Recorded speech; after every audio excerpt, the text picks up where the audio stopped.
Space exploration அப்படின்னு பார்த்தீங்கன்னா உலகத்துக்கே வந்து விண்வெளித்துறையை வந்து மனித சமுதாயத்துக்கு உபயோகப்படுத்த முடியும். ஒருத்தருக்கு ஒருத்தர் சண்டை போட வேண்டிய அவசியம் மனித சமுதாயத்துக்கு உபயோகப்பட முடியும். ஏன்னா விண்வெளித்துறை அப்படி வந்தது அமெரிக்காவும் ரஷ்யாவும் அவங்களுடைய பனியுத்தம் சொல்லுவாங்க இல்லையா, கோல்டு வார், அந்த சமயத்தில் வந்ததுதான் வந்துச்சு. ஆனா அதை தாண்டி நம்ம அடுத்து என்ன பண்ணோம், அந்த விண்வெளித்துறையை எப்படி உபயோகப்படுத்த முடியும்? அது செய்தி பரிமாற்றமாக இருக்கலாம், தொலை உணர்வுக்காக இருக்கலாம், நேவிகேஷனுக்காக இருக்கலாம், பருவநிலை மாற்றத்தை அறிஞ்சதுக்காக இருக்கலாம். இப்படி எல்லாம் செஞ்சோம்.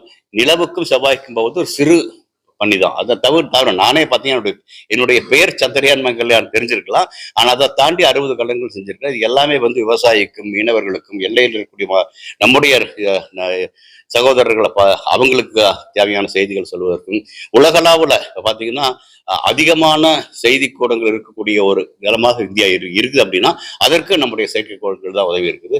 இப்போ மனிதர்கள் இப்போ இருக்கக்கூடிய எல்லாத்துக்கும் இன்றைய நாட்டு நடப்பு சரியா தெரிஞ்சிருக்குது அப்படின்னா 50 வருஷத்துக்கு முன்னாடி இது மாதிரி நாட்டு நடப்பு தெரிஞ்சிருக்குல்ல, இன்னைக்கு தெரிஞ்சிருக்குதா கண்டிப்பா நம்முடைய செயற்கைக்கோள்கள். அந்த வகையில சமுதாயத்திற்கு தேவையானதை மிக அதிகமாக செய்தவர்கள் இந்தியர்கள். அதில் நம்ம ஒரு பங்கு இருக்குன்னு சொல்ல முடியும். இதை தாண்டி இனிமேல் நிலவுக்கு போகிறது கூட மற்றவங்க எல்லாம் நிலவுக்கு போனது போட்டிக்கு போனாங்க. நம்ம அப்படி இல்லை, நிலவை முழுதாக அறிந்து கொள்வதற்காக போனோம்.